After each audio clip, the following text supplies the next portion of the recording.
everyone. My name is Cara Simon. I'm one of the co-founders of Learn International.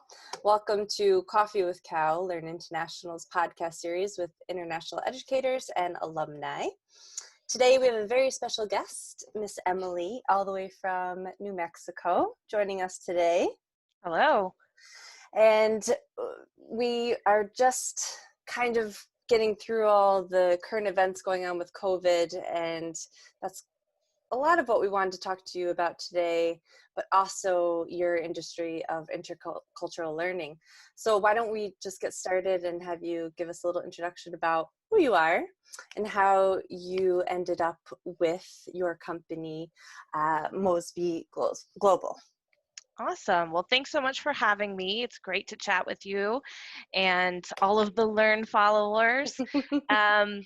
My name is Emily Mosby, and like Cara said, my company is Mosby Global. I come from an international education background, so I've worked in study abroad. I've studied global affairs, specifically intercultural learning, and kind of put all of that together in my consulting and training company. So I work with international education programs, but also any kind of company or organization that wants to increase their students, their staff, their followers' ability to successfully communicate cross-culturally. So I'm really focused on going abroad is amazing. It's a wonderful opportunity, but I think given all that's going on, especially students, families, everyone wants to know that what they are getting out of a study abroad is really what they're looking for, which is a skill set, the kinds of experiences that can help somebody do better in school, have a better, future job opportunity, or even progress in their current job. So this skill set is so important. Anytime that you are working or learning in our current times, you're doing it cross-culturally. Nothing is just, you're talking to people like you anymore. So I think it's really critical, especially in this time where we're all going through something kind of globally together. You can see how culture impacts it, but you can also see how people are coming together across those cultural barriers and really, finding common ground. So it's a great time to be having these conversations, and I'm so glad that you guys are doing this podcast. Yes, well, we're glad that you're with us. So tell me this. So we're talking about intercultural learning. You gave a little information about what that means, but to a lay person who's maybe not in the field of international education, could you give us an example of how this is applicable to life in general, not just study abroad? Absolutely. So I'll give you a COVID example. Perfect. Say you're going to the grocery store and you have an understanding of what 6 feet is or personal space is, right? In every culture, there's a different concept of how close is too close to be to someone's body. I have someone doing some work on my house, and he's from another country, and I can already tell, when we're talking, we're doing this dance where he'll come a little bit closer and I'll move a little bit further away. And we'd be doing that whether there was COVID or not, right? We're a little bit more conscious because we'll put on our masks and be like, oh yeah, it's COVID. Yeah. But, you have that comfort level, you have an idea of what is normal. And there is no true normal, but everyone has a normal based on their culture. So being interculturally agile or working on your cultural competence just means you're trying to kind of deprogram yourself from saying that there's one set normal, and instead you're saying, how am I going to better understand what that person thinks is normal, so that when we get together, we're going to focus more on what we're trying to accomplish rather than this is how we greet, or this is how, we feel about personal space or time or whatever, behavioral cues that might get in the way of what we're actually trying to accomplish. So it's a skill set to help communication between people who might have different ideas about what's normal or appropriate. That makes sense. Thanks for explaining that. Yeah. So with intercultural learning, how do you think what you've done pre-COVID to what you will be doing after COVID kind of calms down, because we all are hoping for this and it will happen. Yes. How do you think your industry in particular will shift, if at all? Do you think it will shift in how you approach intercultural learning? I think so. I mean, I think everything will shift. I think everything is going to return to a new normal. Um, I'm closely tied with international education, so I will be, closely watching when people are starting to study abroad again, and what that is going to look like. I Mm, think there will be probably an even greater growth of short-term programming, where people are, I'm comfortable being away from home for a week or two, but maybe not yet comfortable for a whole year abroad. mm-hmm, And actually, I think that's probably smart.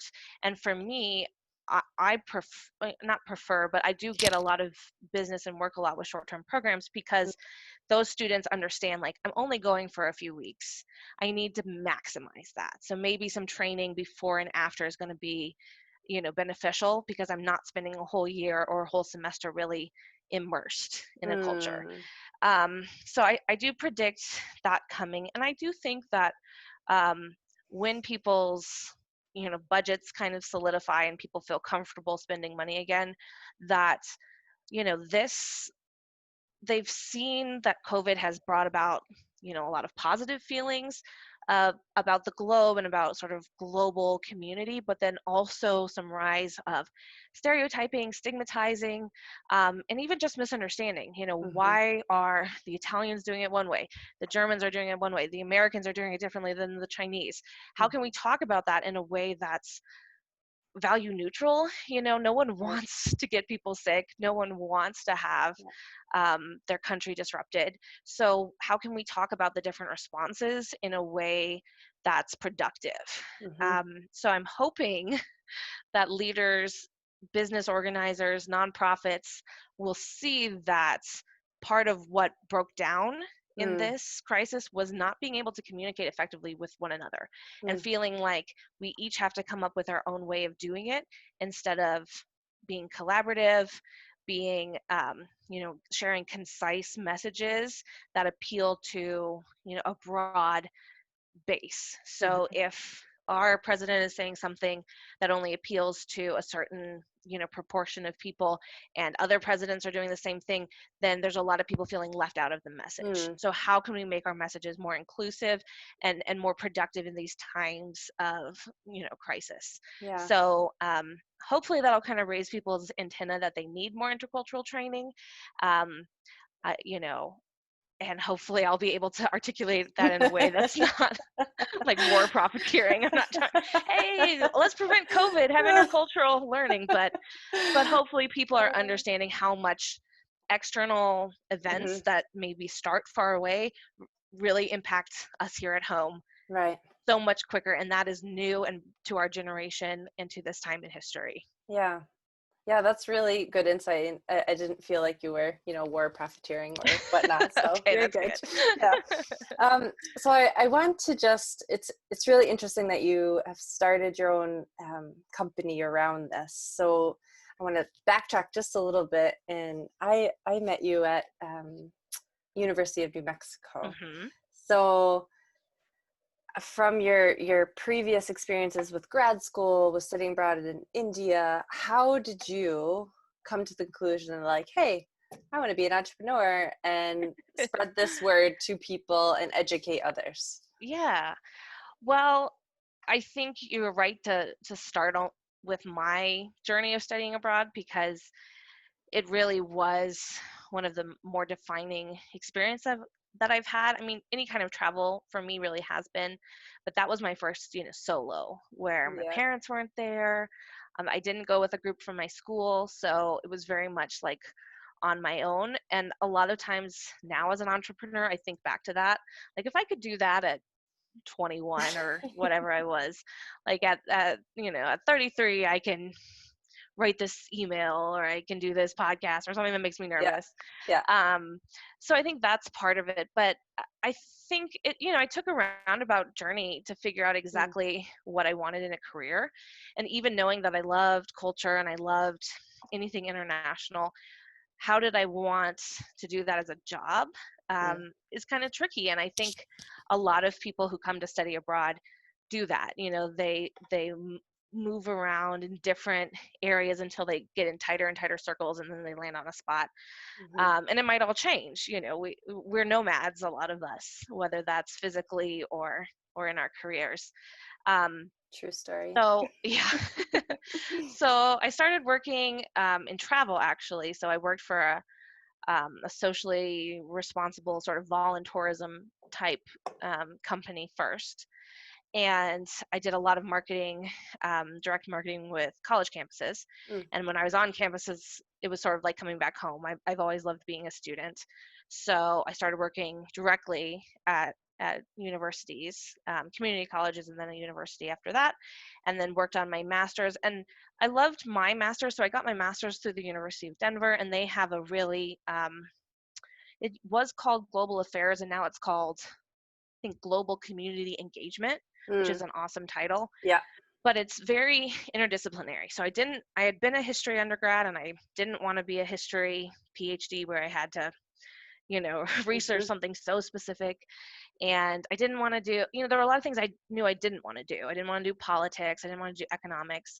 So what I really liked was culture, and it took me a while to figure that out, because Mm. you don't take a culture class ever. That's on a subject, Hmm. which is really too bad.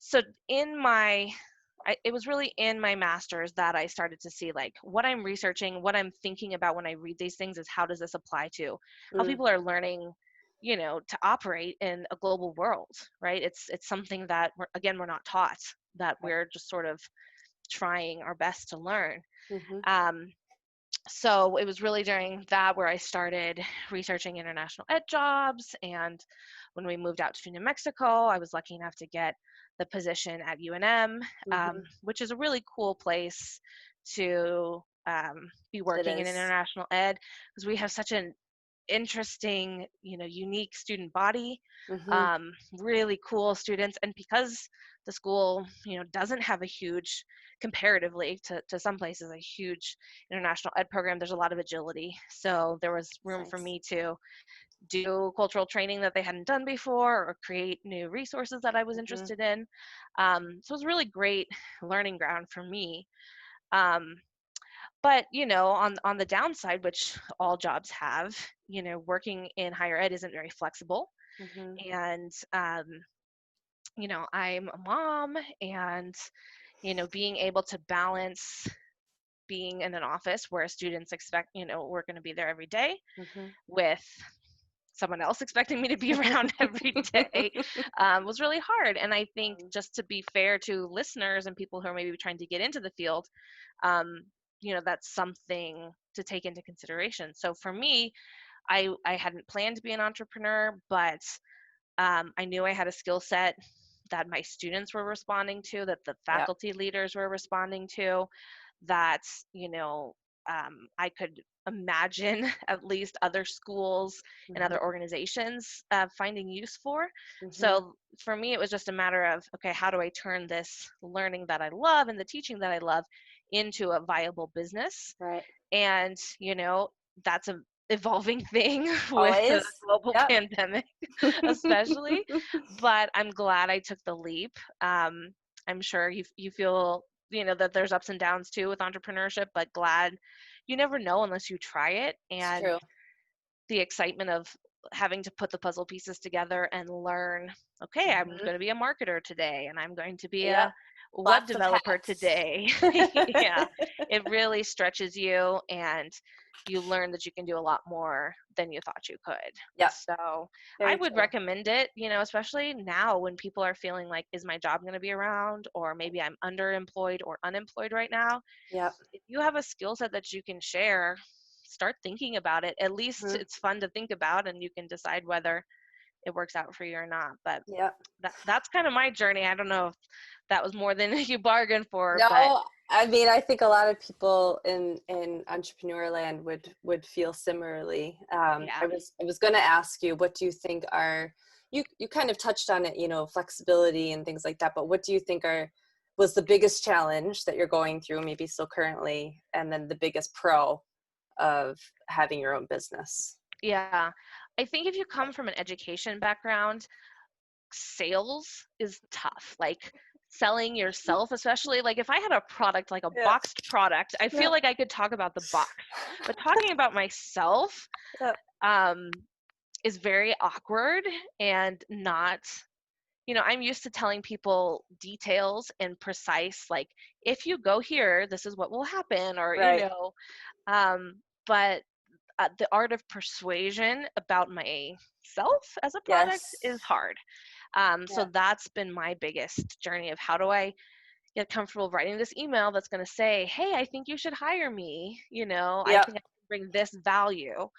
Um, but I think the greatest reward is just feeling like it's all in my hands, Mm. which can be scary, but also I don't feel limited. If I have an idea that I want to explore, I can You do it. And if can. I fail, It's it's not, fine. it's up to me. And I think I've become a lot more comfortable with failure, with Hmm. trying and trying until something goes right, instead of having sort of a perfectionist mindset of like, well, I have to get all of these things done. you know Yep. Nothing is perfect, and certainly business never is. And I think that's been good for me as a business person, but also just as a person in Person. general. Hmm. Yeah. Yeah, I can relate to some of those things. I mean, my counterpart is definitely the one who's much better at kind of the sales side or program development, just because of Mhm. his nature, and I Right. tend to be. I have a little bit harder time with it, just like you. So I'm getting better at it, and you build confidence, and Yeah. but I think the biggest thing for me, like what you said, is just knowing that you can try things. You don't necessarily have to check in with anybody. If it works, it works. It doesn't, it doesn't. Mhm. So there's this creativity and this freedom. Yeah. I mean, not to mention all the long hours and there's Yeah. endless, but there's a lot of pros to it, I think, which Yeah. has been really rewarding. Um, Yeah. yeah, so I don't want to keep us too long, but I wanted to just talk about personally, how has this season of COVID affected you? It certainly has been a season. I'm hoping it's like most seasons and it's only a couple months long, and not some kind of Well, Midwestern that's winter that that's lasts my half the plan. year. Oh no, I'm like a couple months. We're good. Yeah, Yeah, yeah. I have a toddler at home, so shout out to all the other working parents. I say seriously. working, but honestly, that's been the biggest change for me, is really feeling like I don't have a lot of dedicated time to Mm, work. I don't have the age of child that readily entertains themselves. So I do a lot of, hands-on with him, which means I can't be hands-on with my business. right. So for me, I feel like this is a waiting period, and I'm trying my best. So much of entrepreneurship is a mental game, and staying confident and staying, um, you know, creative. So I'm trying to maintain that part, but Yep. release myself from the pressure of productivity. Hmm. So I'm sure there are other people out there who are having trouble turning off that part of their brain and their personality that says, I need to get 10 things Yeah. done if I'm to be of value today. I've decided I'm of value if I keep my child alive. Yeah, I mean, I feel And like that might be a priority. I'm not yeah, sure. yeah. And, there have been days. Um, so, yeah, I mean, I think there's, so much messaging about doing it all. And, we see parents that are homeschooling and doing their job at the same time. And for them, I applaud them. That's not me right now. I am pretty much a Yep. mom right now, and that was not my plan. Um, but it is what it is right now. So if there are other parents out there, feeling like they're not doing enough because they're just parenting, it's enough. That's enough. It's Like, enough. And I will watch this back when I have a bad day. Yeah, I think yeah, it's really important. What you're saying is like, just give yourself a pat on the back. Everyone's doing the best that they can. yeah, I was telling you earlier that one of our colleagues has two little ones, and she's at home working, and we have Skype calls and Zooms, and a little face pops up yeah, behind, and it's like, I have to say, I really love it. Like, it's quite nice, but I can't relate on the level that I have a baby or a child, but I can definitely empathize with yeah, the extreme amount of multitasking people are probably doing, and like, I also think just throw yourself a bone. Like if you don't get what you need done, it's okay. Yeah. It'll be there tomorrow. Yes. So Yes. And hopefully, for all of us, business will be back to some semblance of normal. And, we can sort out business when business is ready. yep. But right now, I don't think clients are looking, too deeply for any of our services right now. So I think there's a lot of time for just, trying to build up our stores of Mhm. survival, and, we'll hit the mats when it's time. So Yeah, we will. I think one thing that's really interesting is how much we're all learning about yeah. ourselves professionally, but also personally, what we can cope with or handle, or how we pivot with something, or Yeah. change our daily dynamic. It's almost like study abroad, Exactly actually. where I was going. Read Look at my us. mind. There's a reason that we work in this field. But yeah, it really is. It's because study abroad is all about taking you out of your comfort zone, lots of challenges, hmm and, you see it's a catalyst for growth Yeah, and self-examination. that's amen, sister. Sounds I mean, familiar. that's exactly where I was headed. Read my mind. I'm picking up what you're putting down. Well, is there anything else you'd like to share with the community listening to your Just, fabulous self?